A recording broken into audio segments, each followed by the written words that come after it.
First off, your defense today was pretty crazy out in right field. I know you saved a couple runs there, especially I think in the 5th inning. Just tell me about that ball you tracked down in there on the right field line. I mean, great hit overall. You know, it's a good team over there. Usually he goes oppo, but this time he pulled the ball. Luckily I was there, and luckily it went in my glove. Yeah, that's all I can say out here. To give Cole Draper that kind of defense, I mean, he's a young guy. I know y'all probably felt like internally you needed to do whatever you could do to back him up, right? Well, I mean, you know, Cole could have handled that on his own, but, you know, it helps to have a great defense behind him. You know, everybody out there is playing their best game. Everybody out there is battling, you know, trusting God, trusting the process, trusting what he does for us. And overall, it just turned out to be on our side today. What's this year been like for you? You kind of leveled up this year at the plate defensively and really kind of come into your own. How gratifying has that been for you? Well, I mean, I came into the season, you know, coming out of surgery, didn't really get to do a lot of off season, so I kind of got put right into it. And I just, you know, wanted to prove something that, you know, I was meant to be out here and that I could do something. I know they kind of been a thorn in y'all's paw a little bit during the regular season. To get this game the one that matters most, I mean, that's got to be like the best of the best feeling right now, right? Yes, sir. I mean, stuff happens throughout the regular season, you know, great squad over there, so, you know, things happen in baseball. But this is the ones that matter.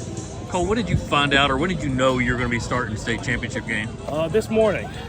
How did you handle that? I mean, did you kind of know, or? I knew I was pitching at some point, but then I got the text this morning and it said from Coach Buckner saying, you're starting tomorrow, or you're starting today, actually. And I was like, man, let's get after it. I'm ready for this. Like, we've been preparing all season. I've been praying, God's been helping me, and we've just been moving on through the team.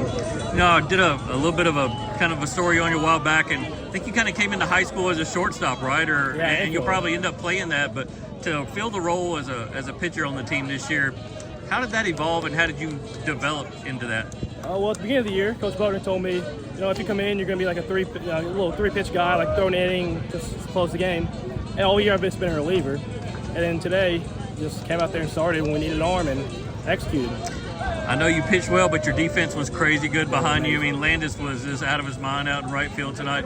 He's always been that way, but I saw him make that catch in right field in the 5th, and you just kind of threw your hands up like, man, that guy's incredible, right? Yeah. Well, I mean, you know you have a team behind you, one of probably the best teams in the defense in Tennessee. And they're just back there ready for me, and, you know, they got everything I got. So. Last thing, to get that finishing touch, that last out on that win, can you take me through that moment and just what your body felt like, what your mind was racing, or what was it like? Well, last year we had no play to end the championship as well, and I saw the situation. I was like, man, a replay of last year, that's going to be great. And then it just happened, and sure thing, I mean, body almost went numb a little bit. Everyone just came running at you. I don't know, man. Farragut's different. It's a different place when it comes to baseball, and it's a special place, and, you know, the legacy and the dynasty continues. Matt, Cole Draper, pretty special tonight. Just to be a sophomore, what gave you confidence to throw him out there tonight?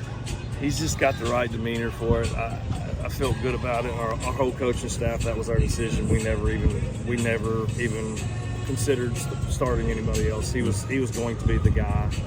You know, we had two of our better guys in relief today if we needed them too.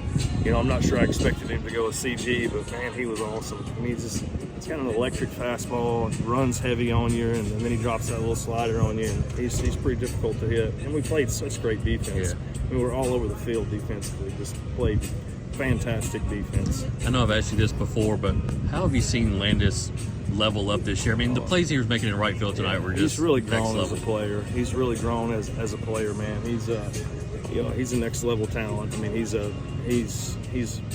got a bright future. I mean, you look at him, he looks like a professional athlete already. Mm-hmm. He's a special athlete. Mm-hmm. Able to do things that other people can't dream about doing. Right. So yeah. To get that lead, to have 4 or 5 run lead middle of the game. That was a huge comfort zone. And then add those extra 2 late there, that was big too. I didn't know if Cole could last that long. I mean, he hasn't thrown more than maybe 4 innings all year. Mm-hmm. But like, he was pounding the zone pretty good, and he was able to, you know, like I said, his fastball's so heavy, runs on you. He's kind of 3/4 arm, and it's tough to square up. Not a lot of people square it up. Y'all seen Hardin Valley so many times this year and been kind of a thorn in your paw. And what do you feel like kind of put you guys over the edge today? Well, you know, one thing, them going to the losers bracket is hard. Yeah. When you go to that losers bracket and you have to lose 2, 3, 4 more arms, that's their 6th game. That's our 4th game. It's a huge advantage for us. You know, huge advantage in every way, from physically to mound to everything. And I'm going to give them a lot of credit, man. They had a good club, hard-nosed, scrappy kids. Tyler's done a great job with them. They're really, really good club, and nothing to hang their head about. They have a great club. They really did an awesome job to get here today. Unbelievable job to get here. To beat Collierville like that twice. I mean, Collierville's a great team. So a lot of credit goes to them. Last thing, to repeat, how difficult is that? It's very difficult when the bullseye's on the center of your back every day, and you know every team that beats you, it's like their World Series, and so it makes it difficult. That's the curse and the blessing of Farragut baseball. But would you want anything else? Yeah. I don't. Yeah.